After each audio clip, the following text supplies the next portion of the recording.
What's happening, everybody? Justin, Bridgewater's Finest on YouTube, Blockbuster_guy on Twitter, and this is my reaction video to the 2013 NFL WildCard Weekend playoff games that just happened this past weekend. We had 4 excellent games that went down this weekend. My predictions on those games went very well as well. We'll talk about those towards the end of the video. But this is just my breakdown of the 4 games that we saw this weekend. And actually, I think this time we'll start in the NFC, because I feel like the NFC games were the ones that were a little more exciting, a little more dangerous. They felt more difficult to predict, aside from, of course, the one AFC game where I picked the upset, which didn't happen. But just in general, I felt like the NFC games were a little more exciting. We're going to start in the NFC with the Green Bay Packers defeating the Minnesota Vikings 24-10 in Lambeau Field. Green Bay moves on to play San Francisco in the next round. Now, in my prediction video on the money line here, I had Green Bay. Against the spread, I had Green Bay minus 7.5. Green Bay did cover the spread. The over-under, I told you to take over 46. Unfortunately, that did not work out, as the game ended with only 34 points. So on my predictions, at least, I was 2-1, correctly picking the money line and the ATS. Didn't get the over-under. Comparing the quarterbacks, Aaron Rodgers, 23 of 33 for 274 and a touchdown, which is, quite good numbers, especially, as we said, in cold weather. It can really affect the pass game. Joe Webb ended up starting for the Minnesota Vikings rather than Christian Ponder. Webb was only 11 of 30 for 180 yards. He did throw a touchdown pass, but he also threw a pick. The running backs, we had a bit of a surprise here. Juwan Harris, the rookie for Green Bay, 17 rush attempts for 47 yards and a score. The rest of the team only with 14 rush attempts for 29 yards and a touchdown from John Kuhn, who could probably run for mayor of Green Bay and win. Adrian Peterson on the other side, of course, for the Vikings, held to under 100 yards, which is so significant because he had torched Green Bay this year. 22 rushes, 99 yards, did not find the end zone. Joe Webb added 68 yards on the ground on 7 carries. The wide receivers, Greg Jennings, 4 catches, 61 yards. Juwan Harris doing his best Darren Sproles impression here for the Packers. 5 catches for 53 yards. I mean, those are great numbers for a scat back. Jones and Jordy Nelson, who both had 51 yards on 4 and 3 catches, respectively. As far as Minnesota went, Michael Jenkins, 3 catches, 96 yards and a touchdown. The rest of the team only went 8 catches for 81 yards. Pretty well every offensive category here, the edge is going to Green Bay. Defense, Green Bay was able to sack Joe Webb 3 times, which included 2 from Clay Matthews, who also had a forced fumble. I think Walden had the other sack for Green Bay. Also had the interception and 7 tackles from their safety, their Shields. Minnesota was also able to get to Aaron Rodgers 3 times. Sacks from Allen, Ballard, and Griffin, and Chad Greenway, who I really think is the leader of that defense, even though, which is tough to say when you got a name like Jared Allen on your defense. But Chad Greenway led all players in this game with 11 tackles and had a great game. Now, the X factors that I talked about in the prediction video. I talked about weather potentially being a factor. I don't think the weather and the coldness was a huge factor. That being said, obviously Aaron Rodgers controlled the pass game much, much better than Joe Webb did. And you could probably give a little tip of your hat to the coldness in there, because you would expect Rodgers probably could have thrown for more yards, maybe had it not been so cold. I talked about the Vikings defense. With a real Vikings defense, please stand up. The Vikes defense, as I mentioned, did give up the 3 touchdowns, and the offense was just not able to keep up. Minnesota's offense only put up a touchdown and a field goal. They held AP to under 100 yards rushing, so you could have had a better game out of the Vikes defense, but again, just the defense didn't do enough for the offense to be able to keep pace, and that's a bit on the fault of both sides. My third X factor in that game, of course, was Christian Pondering, and of course Ponder didn't play, Joe Webb played, but really what I said can be translated to Joe Webb as well. The same rules really applied. In order for Minnesota to win this game, Joe Webb had to play the game of his career, had to limit his mistakes, not get sacked, control the football, not throw interceptions. He didn't do a terrible job as far as not getting sacked and not throwing interceptions. He threw one interception, but he only got sacked 3 times. So, I mean, it certainly could have been worse with the sack machines that are on Green Bay's defense. But as far as limiting the mistakes, when 19 of your 30 pass attempts fall incomplete, that's not limiting your mistakes. So unfortunately, Joe Webb just simply did not do nearly enough to get it done. Green Bay moves on to play San Francisco next week. I was 2-1 on the predictions there, and off to a pretty good start. The other NFC game saw the Seattle Seahawks go into Washington and beat RG3 and the Redskins 24-14. Seattle will now travel to Atlanta to play the number 1 seeded Falcons next week in the divisional games. Now, if you'll remember, on the money line, I had the Seattle Seahawks to win this game. Against the spread, I took Seattle -3, and Seattle did cover that. Now, on the over-under, again, I told you to go over the 46 points, and again, unfortunately, that did not work out. The game ended up under your 46 points, so once again I was 2-1, correctly predicting the money line and against the spread, just failed a little bit there on the over-under. Comparing the quarterbacks, Russell Wilson, 15 of 26 passing attempts for 187 yards and did throw a touchdown pass. We look at RG3, and before we even go into this, I feel terrible for RG3. Like, that boy was a one-legged man in an ass-kicking contest in this game and still played very well. RG3 was 10 for 19, 84 yards, but 2 touchdown passes versus a late interception. Comparing the running backs, Marshawn Lynch went beast mode, 20 rushes, 132 yards, and a touchdown. Russell Wilson also added 67 yards on the ground on 8 carries. On the other side, Alfred Morris, the guy that some people are saying could have a legit claim at Rookie of the Year, was not able to crack even 85 yards. It was 16 carries, 80 yards, no touchdowns. RG3, again on one leg, still added 21 rush yards on 5 rushing attempts. We take a look at the wide receivers. The wide receivers were relatively unspectacular in this game on both sides. For Seattle, tight end Zach Miller, 4 catches, 48 yards. Golden Tate, 4 catches for 35 yards. The rest of Seattle's team only combining for 7 catches for 104 yards and a touchdown from Robinson. Washington's wide receivers, you had Pierre Garçon, had 50 yards on 4 receptions. The rest of the team only went 9 receptions, 65 yards, 2 short touchdown catches by Paulson and I like to call him Hoister, but that's because I'm used to Brazilian names, so I think it's Royster. The defense, and defense is one of these things that I really talked about in the X Factors for this game. Seattle's defense, they only got to RG3 to sack him twice, one from Branch and one from Irvin. We had a late Earl Thomas interception as well. Washington's defense showed up in this game. They were very, very good. Washington got to Russell Wilson and sacked him 5 times, 5 different people recording those sacks. Had a forced fumble from Cofield, and you had London Fletcher had 15 combined tackles. I didn't have that written down. I think Fletcher had 15 combined tackles. Dowdy here, I know, had 12 combined tackles and 2 of those 5 sacks. We look at the X factors I talked about, RG3's pistol packages. Seattle played RG3 very well, and I fully admit RG3 was a one-legged man in an ass-kicking contest. So he was nowhere near 100%.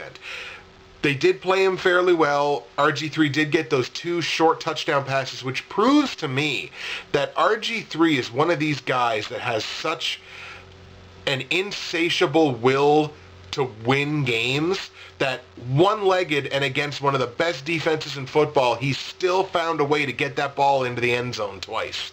So I have so much respect for RG3 after watching him in this game. But the big thing that Seattle here did really well is they limited the top rushing offense in football to only 104 net rushing yards. And that, to me, is huge. And again, it's RG3 on one leg, but still. I talked about the coaching as well as an X factor in this game. It's really hard to claim that either coach was outcoached by the other side, but one thing I will really say, I second guess Shanahan's decision-making about putting RG3 back out in that game. RG3 is clearly not 100%. This is your franchise quarterback we're talking about. We're talking about one playoff win versus the next 10 to 12 years of your franchise probably. So I'm second-guessing the choice. I would have been more comfortable putting Kirk Cousins in earlier in the game, letting him sort of get a game flow, get a groove going, and sort of take my chances. Let's take a look at the AFC games now. We're going to start with the Houston Texans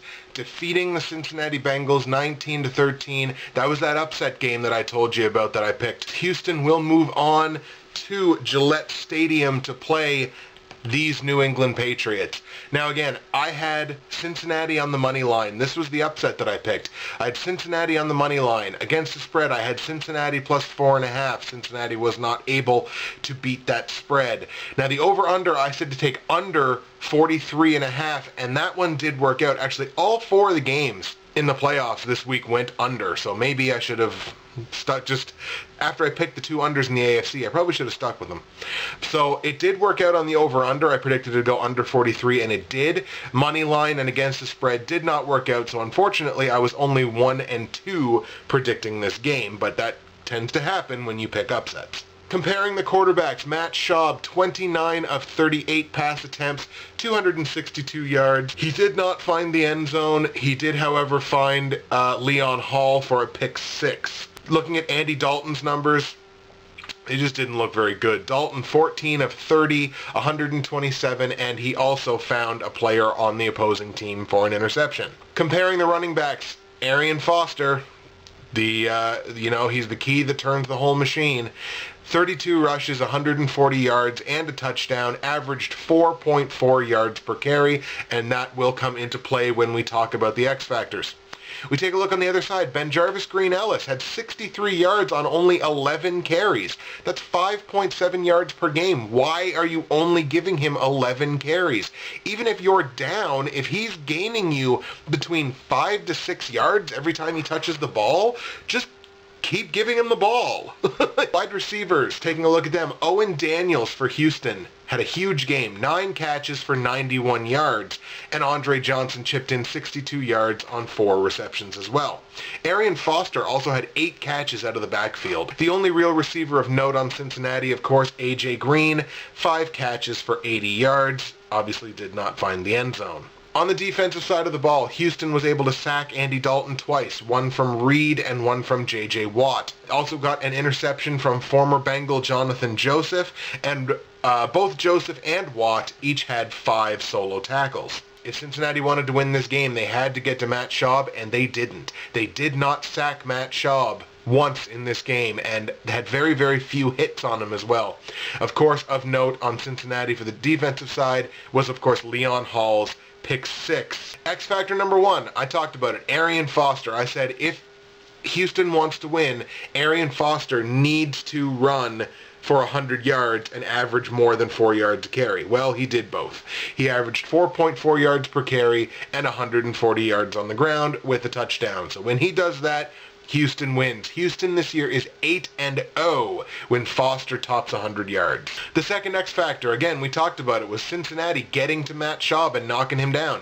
Did not happen. Cincinnati did not sack Matt Schaub once in that game and had really no consistent pressure on him whatsoever. They forced a couple of bad throws, including a throw that should have been a touchdown to Andre Johnson, but other than that, you need to do more than that. You needed to sack Schaub, put him on the ground, take his confidence from him. And again, we talked about it. Houston's O-line really blocked Cincinnati's front 7 very, very well. No sacks allowed. They allowed Foster to get 4.4 yards a carry, and that's the way it ended up. Houston won this game in a game that really, a score that's pretty flattering to Cincinnati, because Houston, this game was never really felt close aside from when Cincinnati had that interception return for a touchdown. And the last game we're going to talk about, the Baltimore Ravens defeating the Indianapolis Colts in Baltimore in what will be Baltimore's last home game with Ray Lewis as a member of their roster. 24-9, real Ravens football there, 24-9. The Ravens will travel to Mile High Stadium to take on the Denver Broncos next week. Now, I predicted this game perfectly. I had Baltimore on the money line, worked out. I had Baltimore minus 6.5 against the spread. They covered the spread there. And the over/under, I had this game staying under 46.5, like the majority of Baltimore's playoff games do. That happened as well. We compare the quarterbacks. Joe Flacco didn't have to be very good, but he was quite good. He made the most of the pass attempts that he used. 12 of 23, 282 yards on only 12 receptions. So he had some deep bombs in there and added 2 touchdowns with no picks. Andrew Luck on the other side, 28 of 54. A lot of pass attempts for Luck, 288 yards. Didn't find the end zone, but he was intercepted once by Kerry Williams.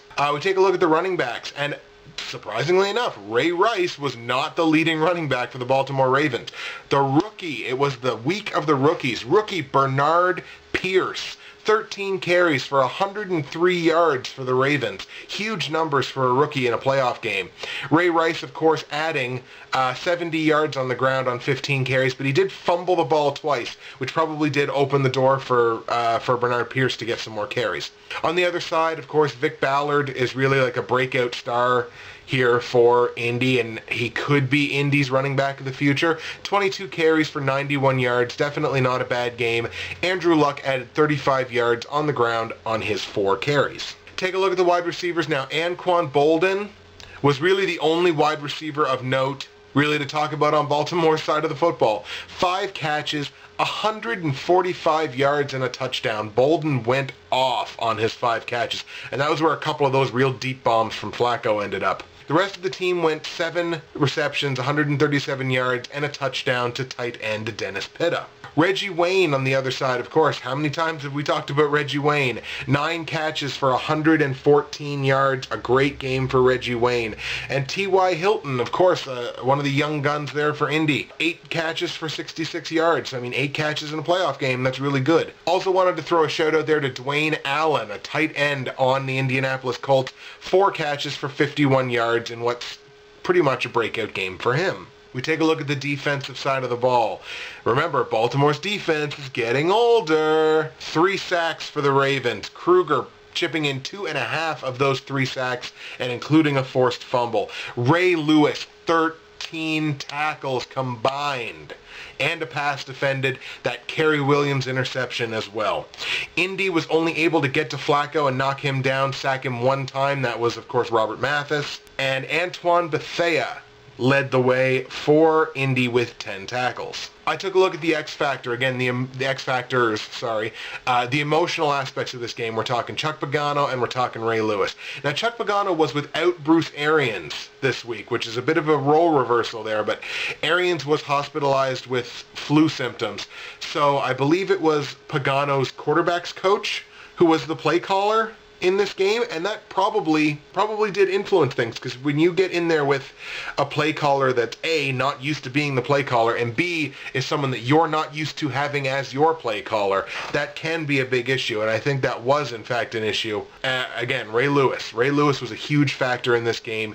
Defensed 1 pass, 13 combined tackles, 9 of which were solo tackles. That was a Ray Lewis game. Lewis damn near had an interception as well. We take a look at, again, X Factor number 2. I said defense versus defense. Clear edge on the defensive side of the football went to the Baltimore Ravens. 9 points allowed versus 24 points allowed for the Colts. 3 sacks for the Ravens versus only 1 for the Colts. 74 total tackles for the Ravens versus only 51 for the Colts. So, I mean, defensively, Baltimore made a statement against a team that is a good offensive team, rookie quarterback or not. And again, we took a look at first-time lucky, Andrew Luck's first career playoff game. He didn't have a bad game. Andrew Luck, in his first career playoff game, completes more than 50% of his passes, throws for 280 yards plus, but they still lose the game. That was a good debut for Andrew Luck. It sure as hell will not be the only time that we see Andrew Luck in the playoffs, and this kid's only going to get better. So that's it. That's the way that I saw these games, and that's how my X Factors ended up working out in the actual games. As far as my predictions went, again, I was 1-2 in the Houston v. Cincinnati game. I was 3-0 in the Baltimore v. Indianapolis game. I was 2-1 in the Green Bay v. Minnesota game, and I was 2-1 again in the Seattle v. Washington game. Overall, I was 8-4 on the predictions for those 4 games. Money line, I was 3-1. Against the spread, I was 3-1. Over under, I was 2-2. For the first time, having done ATS and over-under picks on a video, I'll take 8-4 all day. That's it for me. Justin, Bridgewater's Finest on YouTube, Blockbuster_guy on Twitter. Check out my Division Week matchups coming up later this week.